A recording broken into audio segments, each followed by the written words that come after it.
wato a hakikanin gaskiya mutanen da suka yi lalaci wajen salatul fatihi a dawo a karanta shi, a karanta hadisi ne na manzo Allah sallallahu alaihi wasallama, fadalansa kuma ya bayyana na hadisi. in mutum ya duba cikin sifatu salati na albani an yi ta canza masa kujera, salatul fatihin dai tana cikinta ne.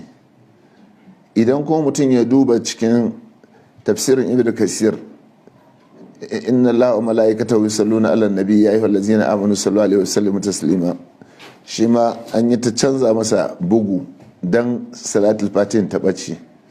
salatul fatihin ne dai wanda sayyidina rasulullah sayyidina ali ibn abi talib kana yu'allimu nasa salata kama yu'allimuhum suwarun min alqur'ani.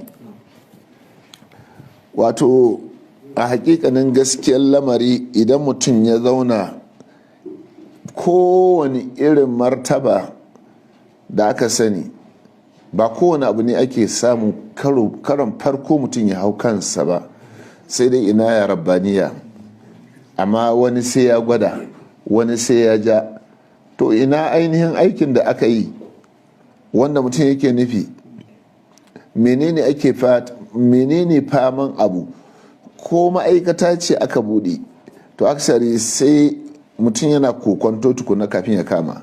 wani kuma yana da yaƙini in ya shiga kawai ya yi arziki ya gama, wani kuma yana kokonto a haka yake tafiya. to waɗanda suke hanyar Allah sun riga sun san abin da ake ciki, kuma Allah ya gaskata su ko ba don komi ba, ko don cikawa da imani, ko ba don komi ba, ko don cikawa da imani, yadda 'yan ɗariƙa suke cikawa da imani kawai ya isa mutum a ce ashhadu an la ilaha illallah ashhadu anna muhammadar rasulullahi, la ilaha illallah muhammadar rasulullahi, wannan a cika da imani kawai ya nuna an gane cewa wannan hanyar mutanen kirki ne. ko ba komai salatul fatih ta yi aiki, kuma ta ebi mutane matuƙa da gaske. salatul fatihi salatin annabi ne. duk inda ka kai da musgunawanka baka isa ka kushe wani kalma a cikin salatul fatihi ba, baka da wani kalma da ka isa ka kushe a cikin salatul fatihi. to idan mutum ya kai ga irin wannan, to gaskiyar lamari kawai sai dai illa man la hazza lahu, wanda ba shi da rabo irin wannan rabon. amma salatul fatihi salati ne wanda ya kamata mu rungumi. salatul fatihi lallai mutane a yi kokari a tsaya a kai.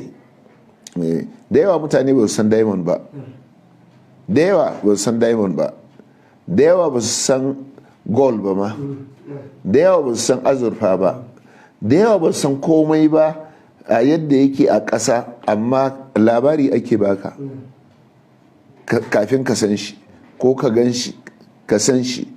domin malamai suna cewa zinari ai ƙasa ne, dutse ne ma, zinari dutse ne. to yaya za ka yi ka san yaya kwalitinsa yake in ba wanda Allah ya san da shi abin ba? jiya mun yi magana da wani uwana, mun kai wani awu ne na dutse akan zinari ne za a auna shi a gani, sai yake nuna mun kaga wannan shi ake fama yanzu a duniya, wanda kowane kilo ɗayansa wajen miliyan 2 ne. dutse ne.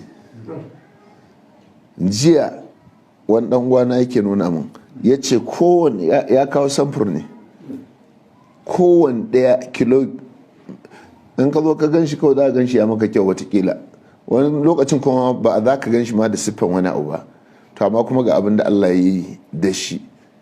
to ashe kenan idan malaman ilimin haka suka gani suka gane, yaya sauran malaman duniya su kuma ba za su iya ganewa ga irin abin da Allah ya yi wa wannan ba? idan aka ɗauko wani abu duk duniyan wa kullu ma fauka turabi turabu, duk abin da ke saman ƙasa ƙasa ne, daga ƙasa yake. sarar abokina ya sake magana yake cewa walau anna ahlul qura amanu wattaqau lafatahna alaihim barakatin minas sama'i. ai wa'annan duk su ne, imani ne yake sa ake bubbudowa, aikin imani ne yake sa ake bubbudowa, a buɗa maka barakatun minas sama'i wal ardi, sama da ƙasa a buɗe maka komi ka dinga ganewa. saboda haka mutane su yi kokari su dawo kan salatul fatihi, su yi kokari su yi alimun nasu salatul fatihi liya mutu alal imani, sanar da mutane salatul fatihi don su mutu da imani, saboda sirrin da ke ciki ne. wanda ya yi Allah ya saka masa da alkhairi, wanda yake tunanin duk wanda aka hana shi ya yi kokari ya yi, kar ya karyata, da yi kokari ya yi. da yawa ana cusa mutane almaru adu ma jahila, mutum ya fi yana gaba da abin da ya jahilta, yana gaba da abin da ya jahilta. Malamai suna faɗa suna cewa walaisa ala tibri arun fi nari hina yuqallib.